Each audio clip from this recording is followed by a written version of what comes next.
இயேசுவே நன்றி. ஹalleluya. praise the lord, praise Jesus. thank you Jesus. உமது ரத்தத்தால் எங்களை கழுவும் ஆண்டவரே, தூய்மையாக்கும், விடுதலை தாரும். அனைத்து விதமான கட்டுகள் உடைக்கப்படுத்தும் ஆண்டவரே, எங்களோட உறவாடும் எங்களை வழிநடத்தும் ஆண்டவரே. வாரும் தூய ஆவியானவரே, நிரப்புங்கப்பா. கருணாக்குள்ள கடப்பிக்கப்பட்ட நோக்கு அனைத்து விதமான கட்டுகள், இதயத்தில் மனதில் இருக்கின்ற அனைத்து விதமான கட்டுகள் உடைக்கப்படுத்தும்.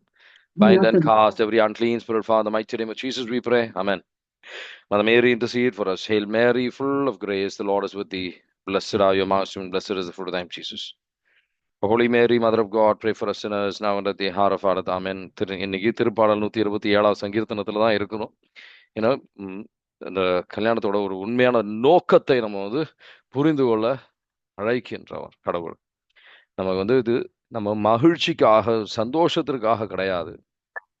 இல்லை நமக்கு ஒரு இந்த சமூகத்துல ஒரு நிலை இருக்கணும் அப்படின்றதுக்காக கிடையாது. கடவுள் ஒரு திட்டத்தை வைத்திருக்கின்றார். அந்த திட்டம் நிறைவேறுவதற்காக இதை நம்ம ஒரு எனக்கு தனிமையா இருக்கு, அதுக்காக எனக்கு கல்யாணம் வேணும், அந்த மாதிரி இல்லை. நம்ம ஒரு நிறைவானவர்களாக கடவுளோட இருக்கின்ற ஒரு உறவு நம்ம இருக்கணும். நம்ம மற்றவர்களுக்கு பணிவிடை செய்கின்ற ஒரு எண்ணத்துல நம்ம அந்த ஒரு நோக்கத்துல நம்ம முன்னாடி செல்லணும் அப்படின்று கடவுள் விரும்புகின்றார். நம்மளே நம்ம ஒரு கட்டுப்பாடு, நமக்குள்ள ஒரு கட்டுப்பாடு வேணும். நம்ம உணர்ச்சிகளா இருக்கலாம், நம்ம நேரமா இருக்கலாம், எல்லாம் நம்ம ஒரு டிசிப்ளின் கட்டுப்பாடுக்குள்ள நம்ம கட்டுப்படுத்த முடியும். அப்படின்னா நம்ம தாளந்துகளை நம்ம கரெக்ட் விதமாக நம்ம பயன்படுத்துகின்றோம், ஆண்டவர் மகிமைக்காக பயன்படுத்துகின்றவர்களாக மாறி நம்ம இது செல்லணும் அப்படின்னு சொல்லி கடவுள் விரும்புகின்றார். 4வது விஷயம், நம்ம சிந்திக்க வேண்டிய விஷயம் என்னன்னா, 4வது நம்ம நேத்திக்கு சிந்தித்த விஷயம் என்ன அப்படின்னா, இது ஒரு உடன்படிக்கை, இது ஒரு ஒப்பந்தம் கிடையாது. நீ இவ்வளவு செய், நான் அவ்வளவு செய்யறேன். 50% நான் செய்யறேன், 80% நான் செஞ்சேன் பிரதர். ஆனா கொஞ்சம் கூட அவர் செய்யலாம், அப்படி இல்லை. 100% 100% நிபந்தனையற்ற அன்பு. ஒரு திருமணம் அப்படின்னு சொன்னா ஒரு நிபந்தனையற்ற அன்பு நமக்கு தேவை. நம்ம கொடுக்கின்றதற்கு தயாராக இருக்கணும் அப்படின்னு கடவுள் எதிர்பார்க்கின்றார். இது ஒரு உடன்படிக்கை அப்படின்றத புரிந்து கொள்ள ஆண்டவர் அழைத்தார். 5வது விஷயம், நம்ம இன்னைக்கு புரிந்து கொள்ள போக வேண்டிய விஷயம் என்ன அப்படின்னா, எபேசியர் 5வது அதிகாரத்துல 21வது வசனம் வாசிக்கிறீங்களா? எபேசியர் 5:21. எபேசியர் 5:21. கிறிஸ்துவுக்கு அஞ்சி ஒருவருக்கொருவர் பணிந்திருங்கள். ஆமென். ஆமீன். முதல் விஷயம் அப்படின்றது, கிறிஸ்துவுக்கு அஞ்சி ஒருவருக்கு ஒருவர் பணிந்திருங்கள். நம்ம பணிந்திருக்காத போது நம்ம என்ன செய்யறோம்? நம்ம கடவுளை மதிக்கலன்னு அர்த்தம். முதல்ல இந்த விஷயத்த நம்ம மனதுல தெளிவாக, இதயத்துல நம்ம தெளிவாக புரிஞ்சுக்கணும். இது ஒரு பாவம். கிறிஸ்துவுக்கு அஞ்சி நம்ம கீழ்ப்படிவதற்கு நம்ம தயாராக இல்லை. கணவன் மனைவிக்கு அன்பு செய்வதற்கு தயாராக இல்லை. மனைவி கணவருக்கு மரியாதையை செலுத்துவதற்கு நம்ம தயாராக இல்லை, கீழ்ப்படிவதற்கு தயாராக இல்லை. அப்படின்ற போது நம்ம யாரை மதிக்கல? இயேசு கிறிஸ்துவை மதிக்கல. அவர் வார்த்தையை நம்ம மதிக்கவில்லை. நம்ம அன்பு செய்வதில்லை. அவர் அன்பு செய்யல. அது ஒரு பாவம். அது நம்ம புரிந்து கொள்ள, ஒவ்வொருத்தரையும் புரிந்து கொள்ள ஆண்டவர் அழைக்கிறார். அப்புறம் எந்த விதத்துல கணவர் எந்த விதத்துல அன்பு செய்யணும்? இயேசு கிறிஸ்து அன்பு செய்வதை போல் அவரையே அவர் ஒப்பு வைத்தார். உயிரை கூர்ந்து அவர் அன்பு செய்கின்றார். திருச்சபையை அவர் அன்பு செய்ததை போல் அவர் பணிவிடை செய்ய வந்தார். அது போல நம்ம அன்பு செய்யணும். மனைவிக்கு அதுல ஒரு பங்குமே இல்லை அப்படின்றது கிடையாது. அவங்களை ஒன்றும் செய்ய வேண்டிய கிடையாது. அவங்க முட்டாளா இருக்கணும் அப்படி இல்லை. அது ஒரு சுதந்திரம் நிறைந்த ஒரு கீழ்ப்படிதல். அது கடவுள் எதிர்பார்க்கின்றார். மாதாமா கிட்டதான் முதல் அந்த வழி நடத்துதல், இந்த குழந்தை பிறப்பதை பற்றி, இயேசு ஆண்டவர் பிறப்பை பற்றி முதல்ல மாதாமாக்கு வந்தாலும், அதுக்கப்புறம் இருக்கின்ற அனைத்து விதமான வழி நடத்துதலும் யோசேப்பின் வழியாக கடவுள் வழி நடத்துதல் கொடுக்கிறாரு. அந்த ஞானத்தை கடவுள் கணவருக்கு, அந்த குடும்பத்தில் இருக்கிற தலைவனுக்கு கடவுள் கொடுக்கணும் அப்படின்னு சொல்லி விரும்புகின்றார். அந்த சில தலைவர்களுக்கு, சில குடும்பத்துல இருக்கிற கணவருக்கு அதெல்லாம் செய்ய வேணாம் அப்படின்னு நினைக்கிறாங்க. இது செய்யணும், இது ஒரு கட்டாயம். யோவான் நற்செய்தி 13வது அதிகாரம், இயேசு கிறிஸ்து எப்படி அது ஒரு பணிவிடை செய்வது, ஆதிக்கம் செலுத்துவதற்காக கிடையாது. இது ஒரு பணிவிடை செய்கின்ற ஒரு அழைத்துதல். கணவருக்கு கொடுக்கிற அந்த பொறுப்பு, இது ஒரு பொறுப்பு. யோவான் நற்செய்தி 13ல அவர் எப்படி பணிவிடை செய்தார் அப்படின்ட்டு, அன்றாட நாள் மன்னிக்க வேண்டியிருக்கும். அது ஒரு பணிவிடை. சில நேரத்துல மற்றவர்கள் செய்யறதை நம்மளால புரிஞ்சுக்க முடியாது. அது ஒரு பணிவிடை. யோவான் நற்செய்தி 13வது அதிகாரம் மிக தெளிவாக இயேசுவாண்டவர் சொல்றாரு, நான் பணிவிடை செய்தேன், நான் செய்ததை போல் நம்ம தாழுவதற்கு தயாராக இருக்கணும். இந்த குடும்பத்துல தாழ்ச்சியை காட்டுவதற்கு, தாழ்ச்சியுடன் செயல்படுவதற்கு நம்ம தயாரா இருக்கணும். இயேசு கிறிஸ்து தாழ்ச்சியுடன் இருந்ததை போல் அவர் அவரையே தாழ்த்தி கொண்டார். நம்ம அந்த மாதிரி தாழ்வதற்கு நம்ம குடும்பத்துல நம்ம தயாராக இல்லை. ஒருத்தர் நம்ம நான் உன்னை விட குறைஞ்சு போகல அப்படின்னு சொல்லிதான் நம்ம வாழ்ந்துகிட்டு இருக்கோம். யோவான் நற்செய்தி 13ல 8வது வசனம் வாசிக்கிறீங்களா? பேதுரு அவரிடம், நீர் என் காலடிகளை கழுவ விடமாட்டேன் என்றார். இயேசு அவரை பார்த்து, நான் உன் காலடிகளை கழுவாவிட்டால் என்னோடு உனக்கு பங்கில்லை என்றார். ஆமென். என்னோடு உனக்கு பங்கில்லை, இயேசு கிறிஸ்து சொல்றாரு பேதுரு கிட்ட. அவர் ஏதாவது கெட்ட எண்ணத்துல நான் இது ஆண்டவரே என் காலை கழுவாதீங்க அப்படின்னு சொல்றாரா? சொல்லுங்க, நீங்க என்ன நினைக்கிறீங்க? கெட்ட எண்ணத்துல சொன்னாருன்னு நினைக்கிறீங்களா? இல்ல, கெட்ட எண்ணத்துல அவர் சொல்லல, நல்ல எண்ணத்துலதான் அவர் சொல்றாரு. நம்ம எண்ணங்கள், நம்ம குடும்பத்துல எண்ணங்கள் கரெக்டா இருக்கலாம். என் கணவருக்கு தெரியல, என் மனைவிக்கு தெரியல, நம்ம எண்ணங்கள் கரெக்டா இருக்கலாம். எண்ணம் மட்டும் முக்கியம் கிடையாது. அவரு எதிர்பார்க்கின்ற ஒரு கீழ்ப்படிதல் நம்ம செய்வதற்கு தயாராக இல்லைன்னா, என்னுடன் உனக்கு பங்கு இல்லை, நம்ம அவர் வார்த்தையின்படி செவி சாய்ப்பதற்கு நம்ம தயாராக இல்லை அப்படின்னா, நமக்கு அவருடன் பங்கு இல்லை, அவரை நம்ம மதிக்கல. அதை நம்ம புரிந்து கொள்ள ஆண்டவர் அழைக்கிறார். நம்ம உணர்ச்சிகள், நான் நல்ல எண்ணத்துல செய்யறேன். நம்ம நல்ல எண்ணத்துல, சில பேர் நல்ல எண்ணத்துல சண்டை போடுறாங்க, அதுல பிரிவினை தான் வருது, நமக்கு புரிஞ்சுக்கல. இதுல பேசுறதுக்கு நிறைய இருக்கு, நம்ம பேச நேரம் இல்லை. அடுத்த ஒரு ஆன்மீக விஷயம் நம்ம புரிந்து கொள்ள வேண்டியது அப்படின்றது ஆறாவது விஷயம். அப்படின்றது ஒரு நிறைவான ஒரு ஒரு கல்யாணத்துக்கு, ஒரு திருமணத்துக்கு கடவுள் அடித்தளமாக, ஆன்மீக அடித்தளம் வேணும். கடவுளோட இந்த மாதிரி சில ஒரு பிரின்சிபிள்ஸ் ஆஃப் காட், அவரோட வழிநடத்தல், அவரோட ஞானத்தில், அவரோட ஆண்டவர் வார்த்தையின் ஞானத்தில் இந்த குடும்பத்தை கட்டி எழுப்பணும். சபை உரையாளர் 4வது அதிகாரம் 12வது வசனம், 2 பேரால நம்மளே பாதுகாக்க முடியும், ஆனா 3 பேர் தேவை. இது இந்த உடையாம இருப்பதற்கு. சபை உரையாளர் 4:12 வாசிக்கிறீங்களா? தனி மனிதரை வீழ்த்தக்கூடிய எதிரி இருவரால் எதிர்த்து நிற்க முடியும். முப்புற கயிறு அறுவது கடினம். ஆமேன், அல்லேலூயா. ஆமேன், ஹல்லேலூயா. கடவுள் நம்மோடு இருந்தார். ஆணும் பெண்ணுமாக இருந்தா மட்டும் பத்தாது, நம்ம கூட கடவுள் இருக்கணும். மூவரு கடவுள் நம்மோடு இருக்கணும், குடும்பத்தில் இருக்கணும். குடும்ப ஜெபம் தேவை, 2 பேர் சேர்ந்து ஜெபிக்கணும். கடவுளோட பிரசன்னம் அந்த குடும்பத்துல இருக்கணும். ஆண்டவரோட வார்த்தையின்படி நம்ம அனைத்து விஷயங்களையும் நம்ம நடைமுறையில நம்ம கடைபிடிக்கணும். அப்போ அங்க ஒரு பிரிவினைக்கு அங்க இடம் கிடையாது. அந்த பாதுகாப்பு, அவரோட கிருபை நம்மளை பாதுகாக்கும். ஆமோஸின் புத்தகம் 3வது அதிகாரம் 3வது வசனம், 2 பேர் சேர்ந்து செயல்படும் போது, இதுல பிரிஸ்கில்லா அக்விலா அப்படின்றவர்கள் சேர்ந்து செயல்படுவார்கள். ஆமோஸ் 3:3 வாசிக்கிறீங்களா? தங்களுக்குள் உடன்பாடு இல்லாமல் இருவர் சேர்ந்து நடப்பார்களோ? ஆமேன், ஆமேன்.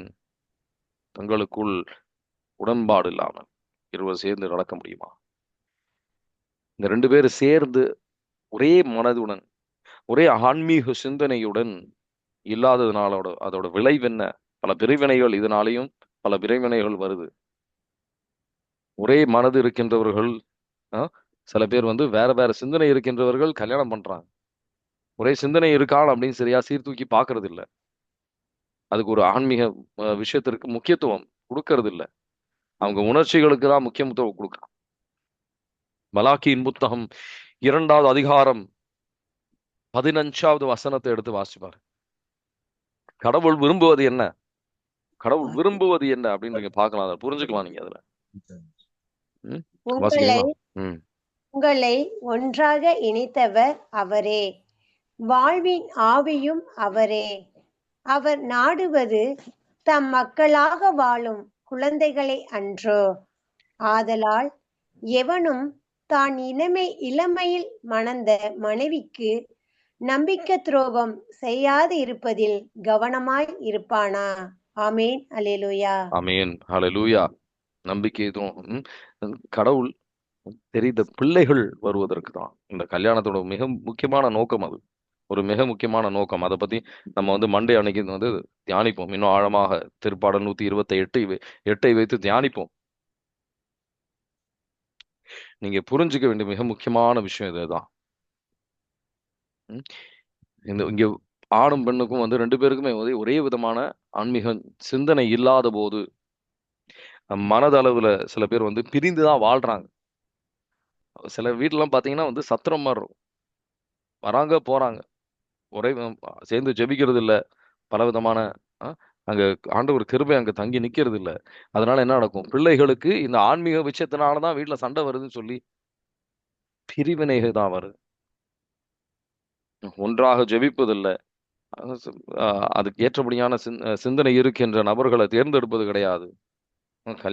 ஒரு கல்யாணத்துக்கு அப்படின்னு சொல்லும் போது, ஒரு பார்ட்னர் வேணும் அப்படின்னு சொல்லும் போது, வீட்டுக்கு கூட்டு வரும்போது பொருளாதாரம் இருக்கா, பல விஷயங்கள் இருக்கான்னு பாக்குறோம். ஆன்மீக சிந்தனை இருக்கா அப்படின்றது நோக்கம் இல்லை. பல வேதனைகள். அதனால 7வது ஒரு விஷயம் நம்ம சிந்திக்க வேண்டியது என்ன அப்படின்னு பாத்தீங்கன்னா, சரிங்களா, இப்போ இது ஒரு நடைமுறையில நீங்க பாக்கணும்னா திருத்தூதர் பணிகள் 18ல 24 இருந்து 26 வரைக்கும் பிரிஸ்கில்லா, அக்விலா அவங்களுக்கு ஆண்டவரை பத்தி ஒரே மனதில் செயல்படுவாங்க.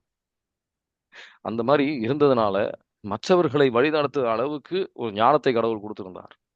திருத்தூதர் பணிகள் 18வது அதிகாரம் 24 இருந்து 26 வாசிக்கிறீங்களா? அலெக்சாந்திரியாவில் பிறந்த அப்பல்லோ என்னும் பெயருடைய யூதர் ஒருவர் எபேசு வந்தடைந்தார்.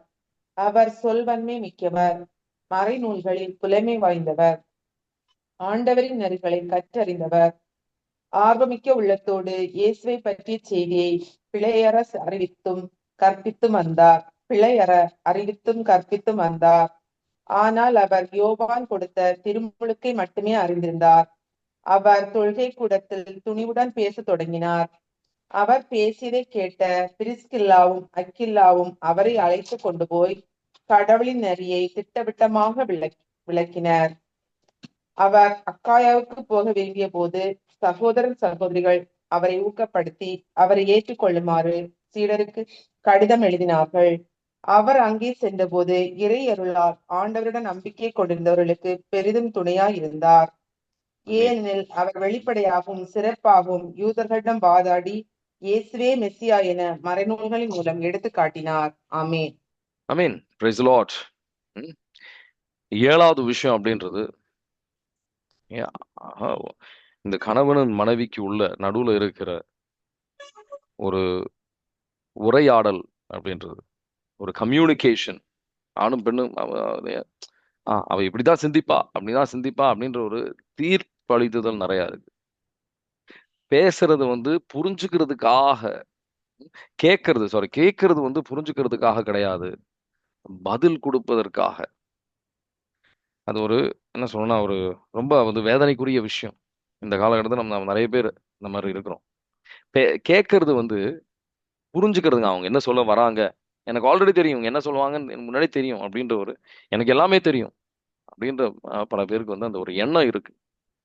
பல பேர் இந்த வந்து கேட்கறதுக்காக, புரிஞ்சுக்கிறதுக்காக பதில் கொடுப்பதற்காக அவங்க கேட்கறாங்க. நம்ம ஒரு ஆளை பேசி பேசி முடிக்கிறதுக்கே விட மாட்டாங்க. பேசி முடிக்கிறதுக்கு விட மாட்டாங்க. பல பேர் இந்த கவுன்சிலிங் வரும்போதெல்லாம் கவனிக்கிற விஷயம் அது. அது அவங்க வீட்லயும் அதுதான் நடக்குது. பெரிய வித்தியாசம் இருக்காது. பெரிய வித்தியாசம் இருக்காது. கம்யூனிகேஷன், உரையாடல் வந்து ரொம்ப கம்மி. ம்? அதான் இங்க பிரச்சனை. உரையாடல் ரொம்ப கம்மி. அதான் வந்து யாக்கோபின் நூல் 1வது அதிகாரம் 9வது வசனம். கேட்பதில் தாமதமும், நான் பேசுவதில் வந்து தாமதமும். ஸோ குவிக் டு லிசன் அப்படின்னு சொன்னாங்க. யாக்கோபின் நூல் 1:19 வாசிக்கிறீங்களா? என் என் அன்பார்ந்த அன்பார்ந்த சகோதர சகோதர சகோதரிகளே, சகோதரிகளே, இதை தெரிந்து கொள்ளுங்கள். ஒவ்வொருவரும் கேட்பதிலும்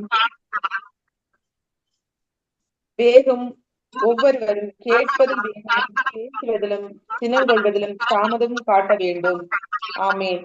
ஆமீன். ஆமென் ஆமென். நிறைய பேருக்கு நம்ம மதியில கூட இப்பவும் இந்த பிரச்சனை இருக்கு. வந்து கேட்பதுக்கு நம்ம வந்து பதில் சொல்றதுக்கு தான் வந்து நம்ம பேசுறோம். ஒரு எடுத்துக்காட்டுக்காக சொல்றேன். இப்போ சில பேர் வந்து நான் ஒரு கேள்வி கேட்கிற பழக்கம் உண்டு.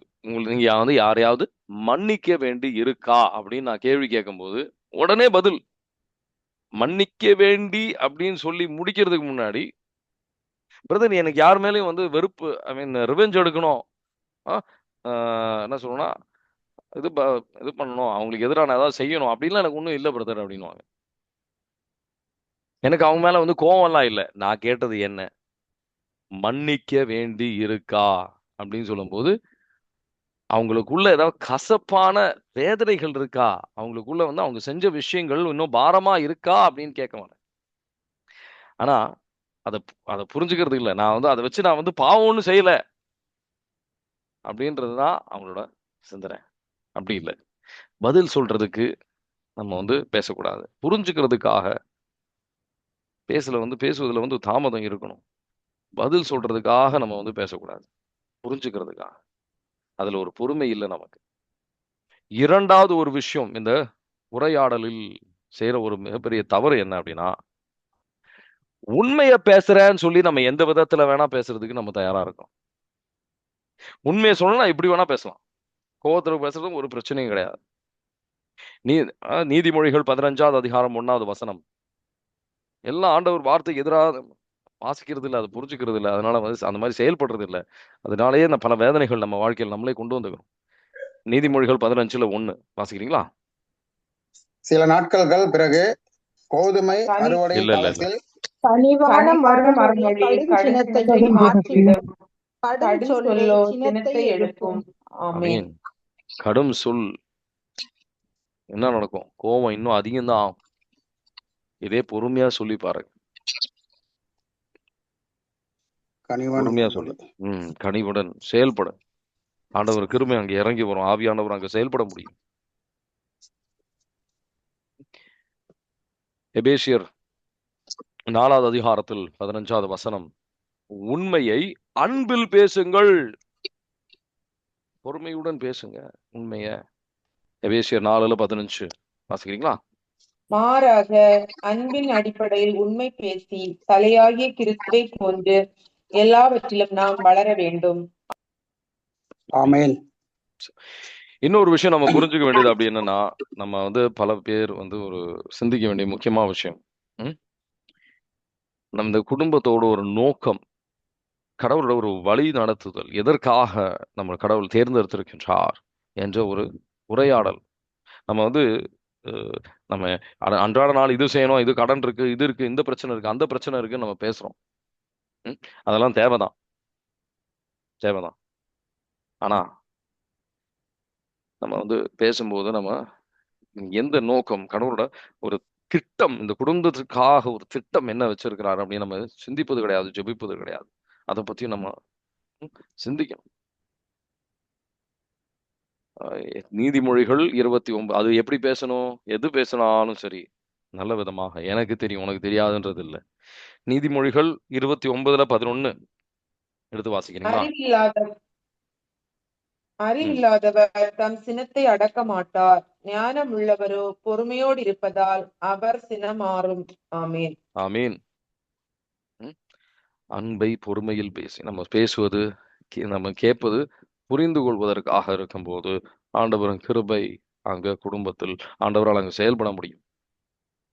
8வது ஒரு விஷயம் நம்ம சிந்திக்க வேண்டியது என்னன்னா, ஆணும் பெண்ணுக்கும் நம்ம பல விதமான வித்தியாசங்கள் இருக்கு. ஆணுக்கும் பெண்ணுக்கும் பல வித்தியாசங்கள் இருக்கு. 2 பேரும் ஒரு தகுதி அப்படின்றது ஒரே கடவுள் கண்ணில் நம்ம எல்லாருக்கும் ஒரே தகுதி தான். ஆனா நம்ம சரீரத்திலேயா இருக்கட்டும், நம்ம சிந்திக்கின்ற உணர்ச்சிகள்லையா இருக்கும், பல பல வித்தியாசங்கள் இருக்கு. இது இது நமக்கு வளர்ச்சி, நம்ம இதுல அந்த அளவுக்கு நமக்கு ஒரு பயிற்சி கிடைக்கிறது இல்லை.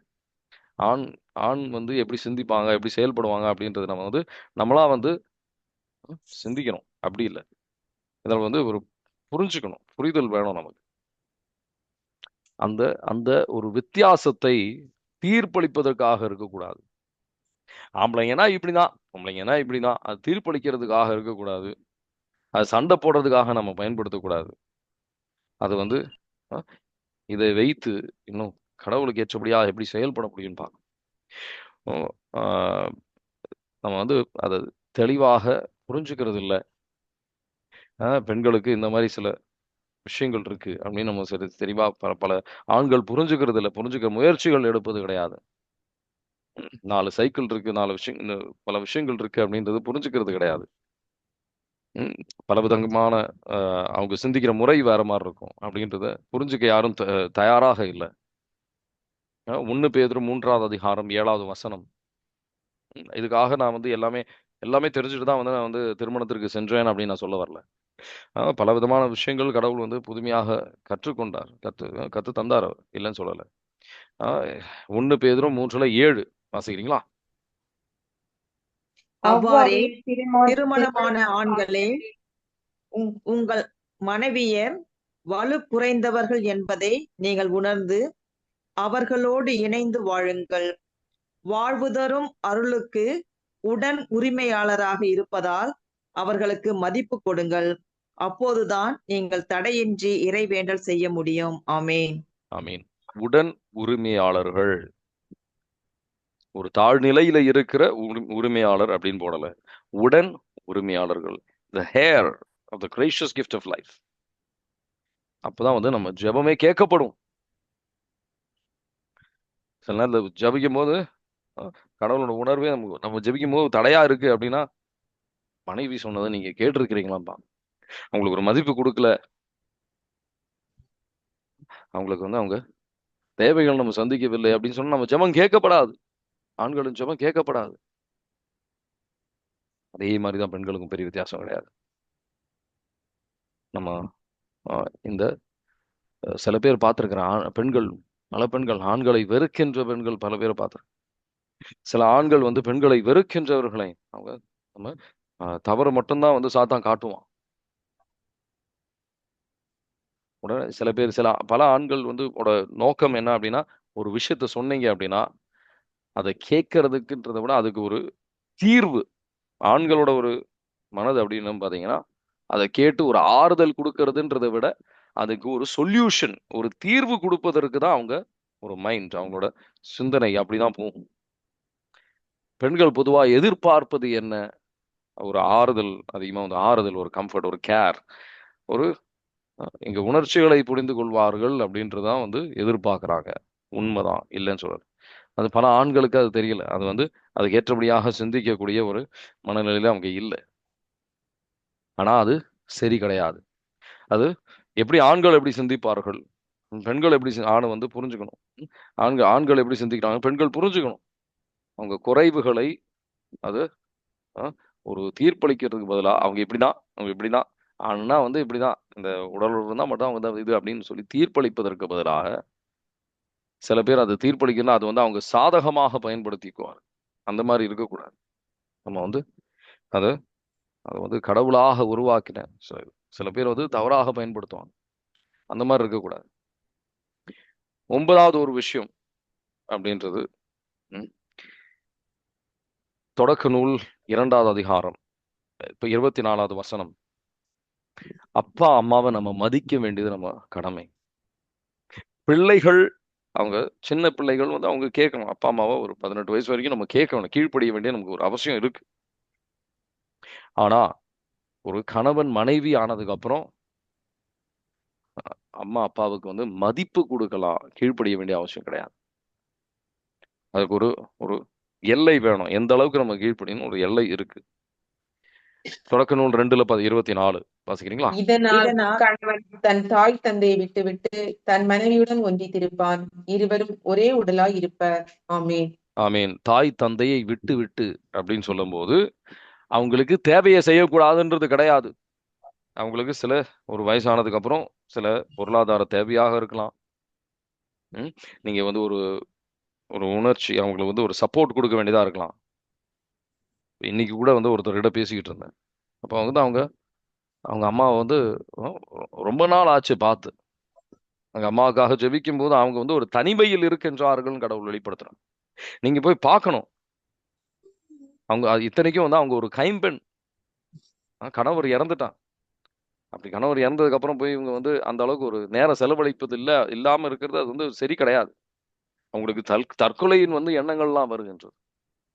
ஆண்டவருக்கு வந்து அது பிடிக்காத விஷயம். நம்ம வந்து அவங்களோட ஒரு நேரத்தை செலவழிக்க வேண்டியது ஒரு கட்டாயமான விஷயம்.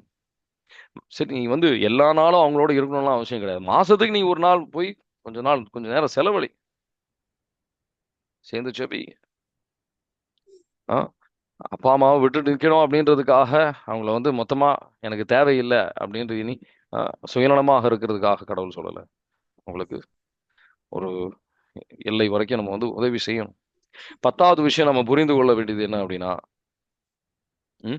ஆணும் பெண்ணும் அப்படின்றது ஒரு ஒரு இணைப்பு அப்படின்றது ஒரு சரீர அளவுலையும் அது ஒரு இணைப்பு கடவுள் கொடுத்திருக்கு விரும்புகின்றார். 1 கொரிந்தியர் 7வது அதிகாரம் 3-5 வரைக்கும் அது ஒரு கடமை.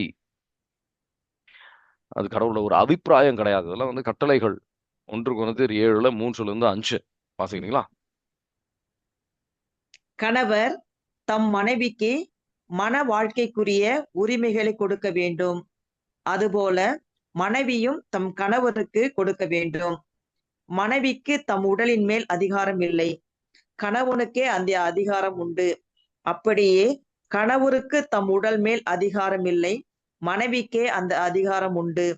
மன வாழ்க்கைக்கு உரிய உரிமைகளை ஒருவர் மறுக்காதீர்கள். இருவரும் ஒத்துக்கொண்டால் இறைவேண்டலில் ஈடுபடுவதற்காக சிறிது காலம் பிரிந்து வாழலாம். ஆனால் உணர்ச்சிகளை அடக்க முடியாத நிலையில் சாத்தான் உங்களை சோதிக்காதபடி பிரிந்த நீங்கள் மீண்டும் கூடி வாழுங்கள். இதை நான் கட்டளையாக சொல்லவில்லை, ஆனால் உங்கள் நிலைமை கருதியே இப்படி சொல்கின்றேன். ஆமேன். ஆமீன். நீங்க நல்லா தெளிவா புரிஞ்சுக்கணும். இத பல பெண்கள் சில ஆண்களும் வந்து இதுல தவறு செய்யறாங்க. மிகப்பெரிய தவறுகள் செய்யறாங்க.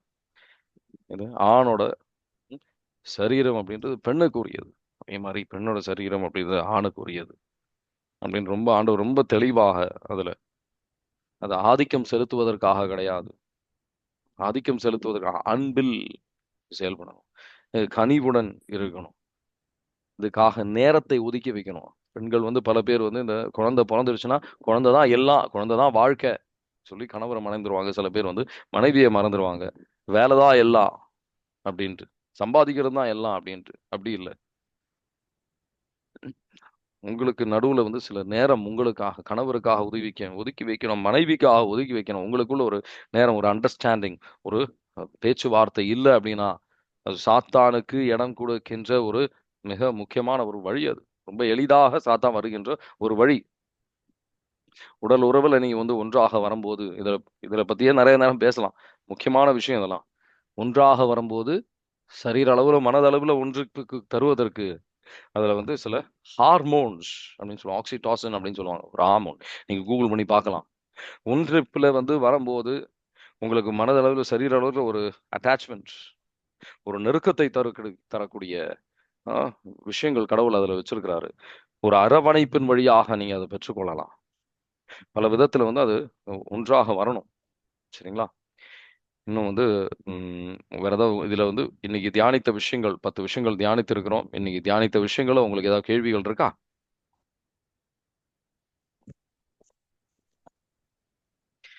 உங்க உடல் அளவுல சில பிரச்சனைகள் இருக்கு அப்படின்னா ஒன்றா வரணும்னு அவசியம் கிடையாது. ஆனா பிரச்சனைகள் இல்லாம உணர்ச்சிகள் உங்களுக்குள்ள வந்து சில மனதளவுல சில பிரிவினைகள் இருக்கு அப்படின்னா அதை நீங்க ம், உங்களுக்குள்ள ஒரு உறவாடல வந்து பேச்சுவார்த்தை வழியா சரிப்படுத்தணும். சரிங்களா? இல்லைன்னா அங்க சாத்தானுக்கு தான் அங்க இடம். வேற ஏதாவது கேள்விகள் இருக்கா? Price the Lord brother. Price the Lord. இந்த தொடக்க நூல் 38:9 இருக்குல்ல, அந்த சகோதரனுக்கு வழிமரபு தோன்றாதபடி வந்து தரையில சிந்துனா அது வந்து பாவம்னு சொல்லி இருக்குல்ல பிரதர். ஆமா இப்ப வழிமரபு தோன்றாம இது பண்ணுனா இது பாவம் தானே?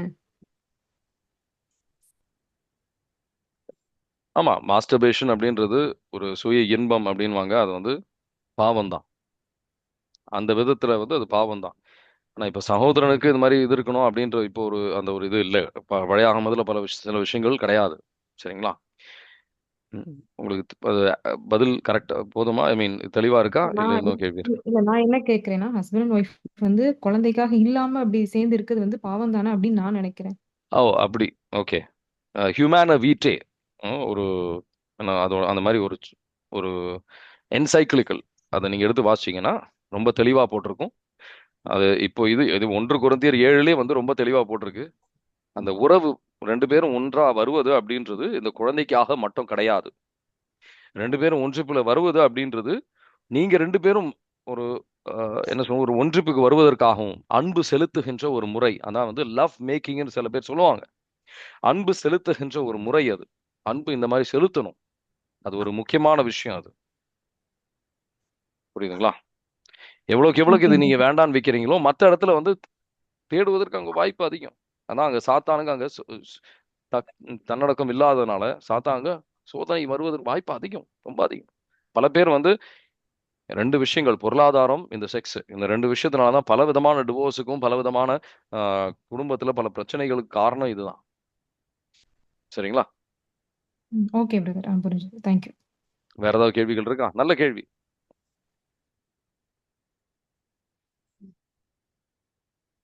Price the Lord brother. இப்போ வந்து ஹஸ்பண்ட் வந்து வெளிநாட்டுல வேலை செய்யறாங்க, மனைவி வந்து ஊர்ல இருக்காங்க.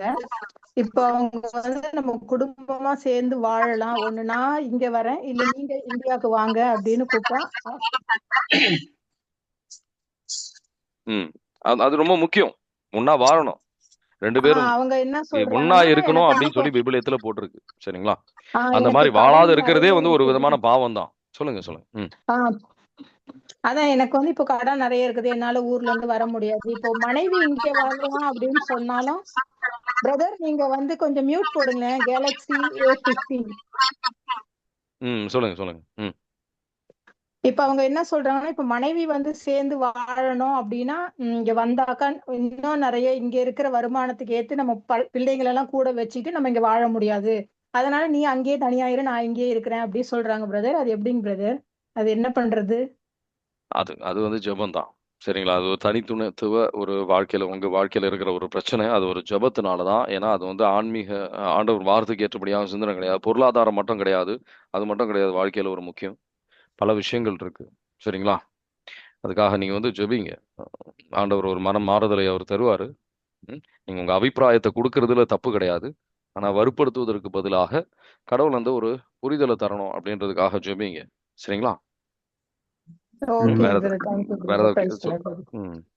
அஜய், நான் இதுக்கு முன்னாடி அவங்க கேட்ட கேள்விக்கு ஒரு பாயிண்ட் ஆட் பண்ணணும் அப்படின்னு நினைக்கிறேன்.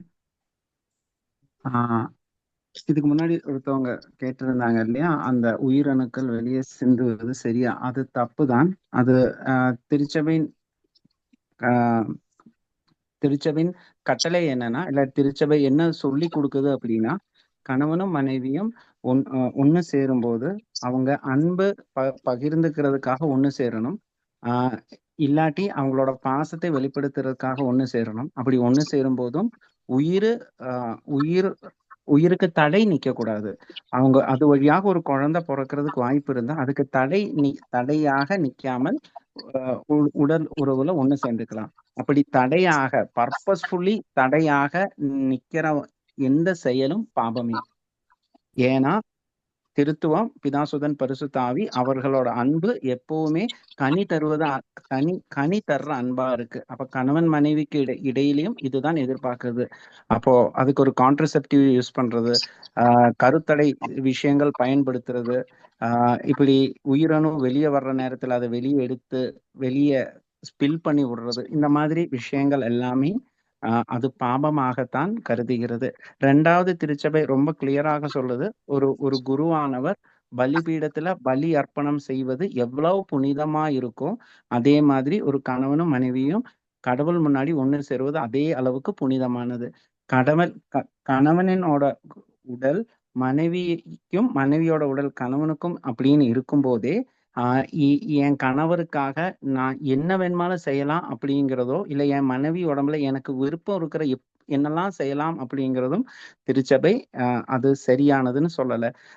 இந்த உடல் உறவு ஒருவர் கணவன் ஒருவர் இன்னொருத்தருக்கு அப்படிங்கிறது கிடையாது. கணவன் மனைவியை அன்பு செய்வதற்கும் அவங்கள நேசிக்கிறதுக்கும் மதிப்பு கொடுக்கறதும் விதத்துல மீன்ஸ் அது மதிப்பு கொடுக்கிற விதத்துல பகிர்ந்து கொள்ளணும் அப்படின்னு தான் திருச்சபை சொல்றாங்க. இதுக்கு முன்னாடி கேட்ட அவங்க பேர் என்னன்னு தெரியல, நான் சொன்னது உங்களுக்கு எல்லாருக்கும் புரிஞ்சிருக்கும்னு நினைக்கிறேன்.